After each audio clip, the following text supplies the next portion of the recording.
The worst thing you've ever had to clean up. A caretaker at kindergarten realized that the freezer wasn't on. Someone must have accidentally turned it off somehow. They waited, and waited, and waited until they could wait no more. A week had passed when they remembered. Suffice to say, the food was beyond gone and the smell was sickening. The kitchen was quarantined and no children were allowed in until I had finished. That's like a coffin full of rotten, spoiled food wafting into each other. I can't believe they waited that long. The kitchen had to be quarantined. Damn dude, you have a strong stomach. I would have passed out. I was down by the Gulf Coast gutting houses that hadn't been occupied in the 9 weeks that had passed since Hurricane Katrina. Everything had to go, including the fridge freezer, which had just been sitting there, without power, in the Mississippi heat. Remember that seafood is a staple down there. We always kept the doors shut and the stench was still horrible, even while wearing face masks smeared with Vicks Vapo Rub on the inside. One time as we were carrying it, the freezer door fell open, never forget. Each of us simultaneously dropped the freezer and started vomiting. I hosted a huge New Year's party at an Airbnb and the multicolored gallons of vomit scared my eyes and made me forever unclean. Gallons of vomit. No, oh, I'm second-hand scarred. Did the Airbnb ever smell normal again? No, considering people were smoking indoor blunts. We changed the color of the white tile to brownish creme and recolored parts of the wall with pink stuff. Moral of the story, I did not get back my security deposit and was charged a claim for the damages. Submarine duty, hallucinations inboard while underwater, you can't escape that smell of shit. That's a nightmare I never knew I could have, thanks. I can't imagine being stuck underwater in a prison leaking of shit, my fucking Jesus. Lol, not leaking per se, it's just for a matter of seconds until they realize they didn't close open the right valves and pressurized shit is coming on boat instead of out into the ocean. Awful though. I worked at a Walmart when I was 19. I was a cart pusher. There have been occasions where people leave a bunch of trash in their carts, but that's kind of expected, honestly. What wasn't expected was this woman who left her baby's leaky diapers in the cart in the middle of July, where it hits around 100 in the parking lots. When I told my supervisor about it, I was only told, "Why are you telling me? Grab gloves and bring it to the back of the store and wash it quickly." Customers can be such shitty people, or at the least have shitty children. Hugh.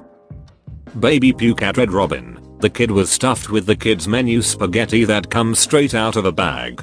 As I was cleaning it, the baby just continued to throw up, increasing my disgusting workload.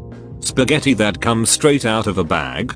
Nope, that scarred me along with this disgusting image.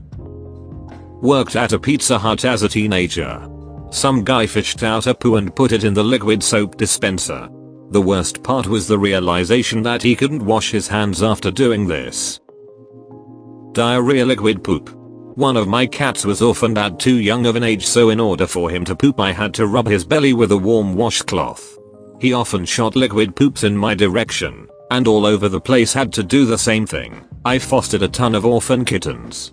I had to wake up 4 times a night to bottle feed and rub those dudes' butts with a cotton ball. Then I imagine mother cats having to do that with their tongues. Poor mother cats. A friend's brains after he applied a shotgun to them.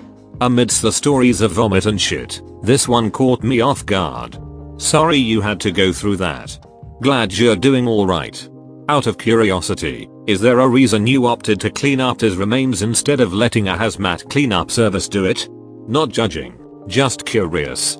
From the anecdotes I've read on this site over the years, it doesn't seem to be terribly uncommon for friends' relatives to do this. As I imagine it to be quite a traumatizing experience, I've always wondered why one might choose to clean things up themselves. What I didn't realize until then was that no one just comes to clean up after the body is taken away. You have to actively hire someone. If you can't afford to do that, you do it. All the movies and shows I watched never showed anything about that. Someone dies and later on the place is clean, with no explanation of how it got that way. I just had no concept of it. Edit, I just kind of thought the cops got it taken care of somehow. I wanna switch it up from bodily fluids. I used to work at a supermarket, And one day, when me and the rest of the bag boys were bored, we were exploring the stockroom when we found a jar of mayonnaise tucked back in a hidden corner. It was expired by a year and a half.